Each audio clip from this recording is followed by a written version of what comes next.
किसान भाइयों, आज हम बहुत ही इम्पोर्टेंट बात करने जा रहे हैं मिर्ची को लेकर। जी हाँ किसान भाइयों, मिर्ची की खेती अगर आप करते हैं तो इसमें आपको सबसे ज़्यादा जो ख्याल रखना पड़ता है वो वायरस से बचाव का आपको बहुत ही इसमें ख्याल रखना पड़ता है। क्योंकि किसान भाइयों, अगर वायरस इसमें एक बार लग गया तो ये समझिए कि आप फिर उसे मिर्ची से हटा नहीं सकते हैं। बहुत सारे लोग, बहुत सारे हमारे किसान शुरू में देखभाल नहीं कर पाते हैं, जिसकी वजह से मिर्ची में काफ़ी वायरस लग जाते हैं और हमारी फसल बर्बाद हो जाती है। तो किसान भाइयों, आज हम आपको बता रहे हैं कि कब आपको कौन सा स्प्रे करना है, कौन सी इसमें हमें दवा डालना है और किस तरीके से हम मिर्ची की फसल को अपने सेफ रखें, बचा सकें। और हमें जो है इसमें किस तरीके से हम इसमें खादों का उपयोग करें ताकि हमारा उत्पादन बहुत ही अच्छा हो। सारी जानकारी हम आपको इसमें देने जा रहे हैं किसान भाइयों। तो आइए, स्वागत है आपका किसान भाइयों आपके अपने चैनल सलाम किसान चैनल पर। अगर आप हमारे चैनल पर नए आए हैं तो कृपा कर हमारा चैनल जरूर सब्सक्राइब कर लीजिए, क्योंकि हम आपको इसी तरह के वीडियो लाते रहेंगे। किसान भाइयों, मिर्च की खेती में अगर वायरस आ जाए तो फसल जो है उसका उत्पादन जो है बिल्कुल ही डाउन हो जाता है। एक जीरो, हम कहें कि जीरो उत्पादन हो जाता है और पत्तियां बिल्कुल उसकी सुकड़ जाती हैं और हमें भारी नुकसान होता है। किसान भाइयों, सबसे पहले हम जान लें कि जो वायरस होते हैं वो किस तरीके से होते हैं और हम उनको पहचानें कैसे। तो वायरस किसान भाइयों, 3 तरह के वायरस हमारी मिर्ची के पौधे पर अटैक करते हैं किसान भाइयों। फफूंद, और दूसरा जीवाणु, और तीसरा विषाणु। किसान भाइयों, ये जो वायरस होते हैं बहुत ही सूक्ष्म होते हैं और इन्हें हम अपने पौधों पर देख नहीं सकते, क्योंकि ये कोई कीड़े या कोई पतंगे नहीं होते हैं जिसे हम देख सकें। ये अलग ही तरीके का वायरस होता है जिसको हम नहीं देख पाते हैं। लेकिन हम हमारी फसलों को देखकर ये अंदाज़ा लगा सकते हैं कि इसमें हमारे वायरस लग चुका है या नहीं लगा है। उसमें क्या होता है किसान भाइयों, अगर वायरस आ गया है तो पत्तियां आपकी सिकुड़ जाती हैं। जब आपके पौधे में विस्तार ना हो, उसकी बढ़त ना हो रही हो और आपकी पत्तियां जो है एकदम खिंचाव सा पत्तियों में नज़र आए आपको, और कई बार आप देखते होंगे कि आपकी जो पत्तियां हैं वो ऊपर की ओर किसान भाइयों मुड़ जाती हैं, तो ये इस कंडीशन में आप समझ लीजिए कि ये वो एक वायरस का अटैक आपकी फसल में हुआ है। और किसान भाइयों, अगर पत्तियां जो है नीचे की तरफ मुड़ जाएं तो ये समझ लीजिए कि इसमें आपकी फसल में थ्रिप्स की प्रॉब्लम आ चुकी है। किसान भाइयों, बेहद ज़रूरी है कि आप मिर्च की फसल पे निगरानी रखें और इसकी देखभाल बहुत अच्छी तरीके से करें। हमारे कई किसान भाई जो हैं वो समझ नहीं पाते हैं कि वायरस है कि थ्रिप्स है। तो एक जो हमने आपको आइडिया बताया उससे आप अच्छी तरीके से समझ सकते हैं।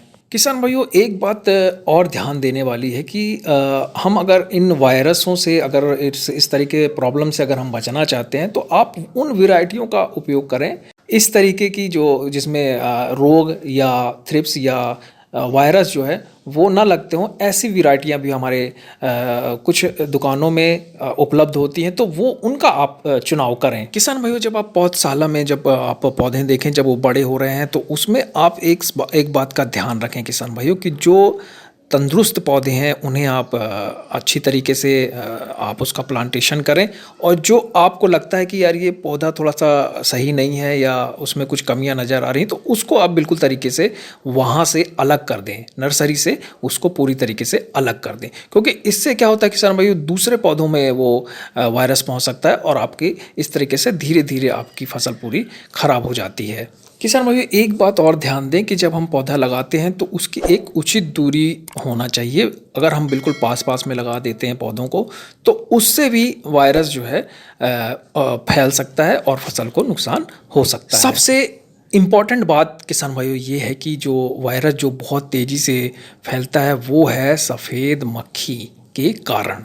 जी हाँ किसान भाई, सफ़ेद मक्खी के कारण जो है सबसे ज़्यादा तेज़ी से वायरस फैलाती है ये सफ़ेद मक्खी। तो इसका हमको समय समय पर इसके मारने के लिए हमको एक स्प्रे लेना है, वो समय समय पर हमको स्प्रे इसमें अपनी फसल में देना है। वायरस में कंट्रोल अगर हमको करना है किसान भाई, तो सबसे पहले हमें सफ़ेद मक्खियों को हमें कंट्रोल करना पड़ेगा, उनको नियंत्रित करना पड़ेगा। किसान भाई, जब पौधशाला में आप पौधों की तैयारी करते हैं तब आप उसको नायलॉन के जो नेट होता है उससे आप उसको ढक सकते हैं। और किसान भाइयों, येलो स्टिकी ट्रैप जो होता है उसका भी हम प्रयोग कर सकते हैं। खेतों के चारों तरफ किसान भाइयों आपको क्या करना है कि मक्का या ज्वार की 2 से 3 पत्तियां लगाकर हमको रखना है। किसान भाइयों हमको इससे बचाव करने के लिए 3 ml इमिडाक्लोप्रिड 8-10 लीटर पानी में हमको घोल लेना है और उसको 2-3 छिड़काव हमको करना है।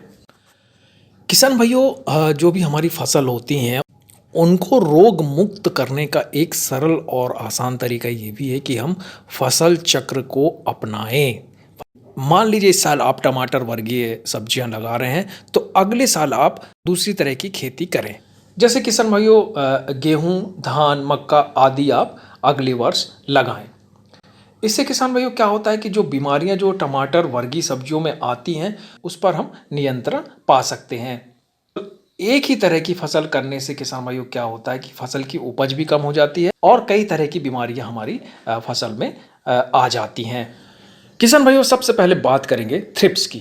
तो किसान भाइयों जैसा कि हमने आपको इसके लक्षण बताए, तो किसान भाइयों इसका हमें बचाव कैसे करना है उसके लिए आप क्या करें किसान भाइयों कि जब आपको पौधों में रोग के लक्षण दिखाई देते हैं तो जो पौधा जो होता है पीड़ित पौधा होता है जिसमें आपको ये लक्षण दिखाई देते हैं उसे उखाड़ कर हमें फेंक देना चाहिए। ध्यान रखें किसान भाइयों कि खेत को खरपतवार से मुक्त रखना बेहद ही ज़रूरी होता है। किसान भाइयों इमिडाक्लोप्रिड 200 ml की 10 लीटर पानी अथवा क्लोरोपायर की 2 मिलीलीटर पानी की दर से हमको 2-3 छिड़काव 12 से 15 दिनों के अंतराल में हमको करना है। अब बात करते हैं किसान भाइयों की जो हमारी पत्तियों पे जो लक्षण दिखाई देते हैं कि पत्तियां नीचे की ओर मुड़ जाती हैं, उसका हम क्या उपाय करें। तो उसके लिए आप क्या करिएगा, उपाय गाठ 57 EC 3.5 ml हमको लेना है और 1 लीटर पानी में इसका घोल हमको बना लेना है। और किसान भाइयों हमको लेना है घुलनशील सल्फर 2 ग्राम और उसको भी 1 लीटर पानी में हमको घोल बना लेना है और हमको ये 15 दिनों के अंतराल में हमको इसका छिड़काव करना है। इससे हमको ये जो लक्षण है, ये जो बीमारी है, इससे हमको निजात मिले। एक रोग और है किसान भाइयों फल सड़न का। आपने देखा होगा कि पौधों की टहनियाँ सूख जाती हैं, फल सड़ने लग जाते हैं और पौधे जो हैं उनकी ग्रोथ बढ़ती नहीं है, वो छोटे के ही छोटे रहते हैं। तो उसके लिए अपन को क्या करना है किसान भाइयों, क्लोरोथैलोनिकल 75% WUP 2 ग्राम 1 लीटर पानी में हमको घोल बनाना है। और किसान भाइयों हमको क्या करना है, बिटर टेनॉल 25% चूर्ण 2 ग्राम 1 लीटर पानी में हमको घोल लेना है और इसका भी हमको 2-3 छिड़काव करना है 10 से 12 दिनों के अंतराल में। तो किसान भाई ये उपाय आप करेंगे तो निश्चित तौर पर आपकी मिर्च की खेती को सभी तरह के जो वायरस हैं उनसे निजात मिलेगी और बहुत ही अच्छी हमारी फसल होगी। किसान भाइयों एक बात ज़रूर आप ध्यान रखें कि हमारी जो फसल है किसान भाइयों उसको हमको निगरानी बहुत ही ज़रूरी है। समय समय पर हमको देखना है और बहुत ही हमें बारीकी से देखना है किसान भाइयों कि हमारी फसल में कहीं कोई दिक्कत तो नहीं है, कहीं कोई प्रॉब्लम तो नहीं आ रही है। तो जब हम अपनी फसल को बारीकी से देखेंगे तो हम उसमें जो लक्षण है वो भी हम देख लेंगे और हम समय पर उसका इलाज कर सकते हैं। तो किसान भाइयों उम्मीद है ये वीडियो आपको पसंद आया होगा। और किसान भाइयों अगर आप हमारे चैनल पर पहली बार आए हैं तो आपसे निवेदन है किसान भाइयों कि आप हमारा चैनल ज़रूर सब्सक्राइब कर लीजिए, क्योंकि हम आपको किसान भाइयों समय समय पर इस तरीके के वीडियो लेकर आते रहेंगे, वो भी बिल्कुल निःशुल्क। अगर आप का कोई सवाल है तो आप हमें ज़रूर कमेंट करें किसान भाइयों, हम आपको उसका जवाब देंगे और उसके बारे में हम आपको वीडियो भी लेकर आएंगे। तो किसान भाइयों आपका बहुत बहुत धन्यवाद।